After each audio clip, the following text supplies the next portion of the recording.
The hotel staff thought it was strange that Roland T. Owen was sitting in the dark when they found him, bleeding out on the floor. 3 days earlier, on January 2, 1935, a man checked into the President Hotel in downtown Kansas City.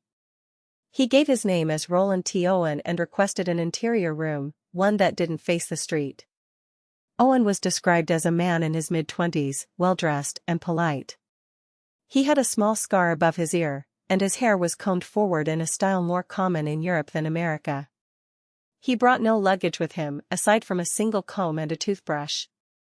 The bellboy, Randolph Probst, escorted him to room 1046 on the 10th floor. Probst later noted that Owen seemed nervous, as if something was bothering him. Over the next 48 hours, the staff at the President Hotel noticed a series of strange occurrences surrounding room 1046 and its guest. The day after Owen checked in, a maid named Mary Soptic entered the room to clean. Owen was inside, sitting quietly in the dark. He asked her to leave the door unlocked, as he was expecting a friend soon. Later that day, Soptic returned to deliver fresh towels. Owen was still sitting in the dark. This time, she noticed a note on the nightstand that read, "Dawn, I will be back in 15 minutes. Wait." That night, guests on the 10th floor began to hear strange noises coming from room 1046. One reported what sounded like a man and a woman arguing.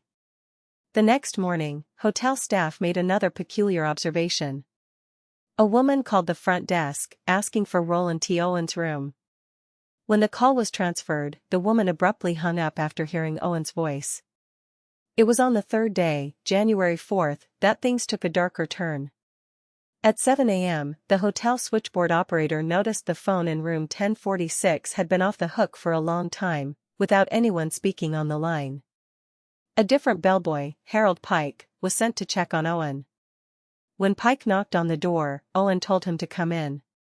However, the door was locked from the inside. Pike asked him to hang up the phone. Owen said, "Okay," but the phone remained off the hook.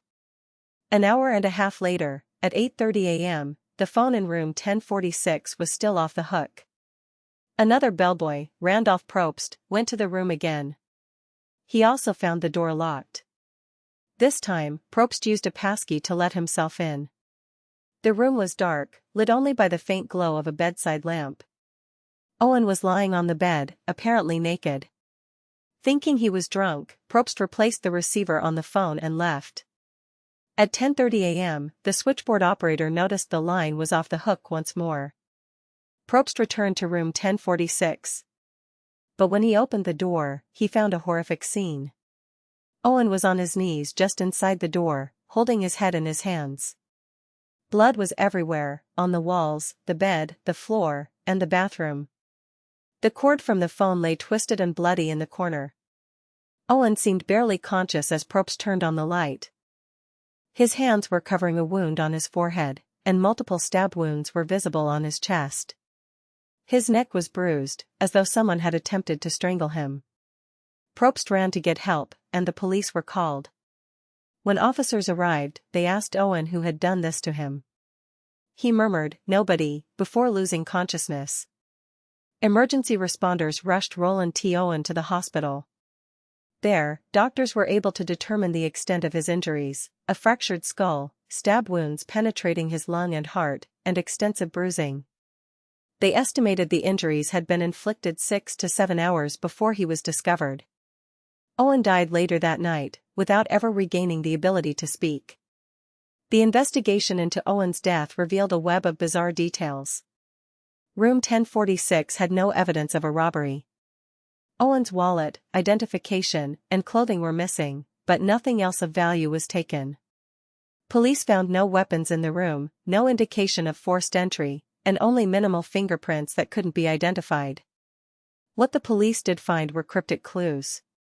Several small bottles of sulfuric acid were discovered in the bathroom. The labels had been peeled off. Bloodstained towels and a hairpin were found on the floor, though no women were registered as guests in Owen's room. The police also uncovered inconsistencies about Roland T. Owen himself.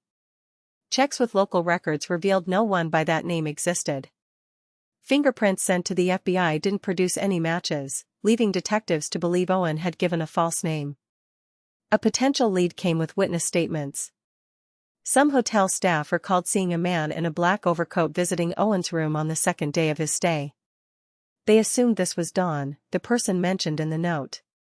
But no one ever came forward to claim responsibility for the cryptic note or the visit. And then there was the jewelry. A caller to a local funeral home offered to pay for Owen's burial. The caller refused to give his name and insisted Owen's burial be done in secret. He also mentioned that Owen had been engaged to a woman, and she had jilted him. This caller was never identified. Months passed. Owen's body was buried in an unmarked grave, paid for by this mysterious stranger. Finally, in 1936, a break in the case seemed within reach. A woman in Alabama recognized a photo of Owen printed in a newspaper. She contacted the police, claiming Owen was her estranged son, Artemis Ogletree. Dental records and scars confirmed the identification. But the new information only deepened the mystery. Ogletree was just 17 years old, not in his 20s, as he had appeared. His mother also reported receiving typewritten letters from him long after his death. She said the phrasing in the letters didn't sound like her son.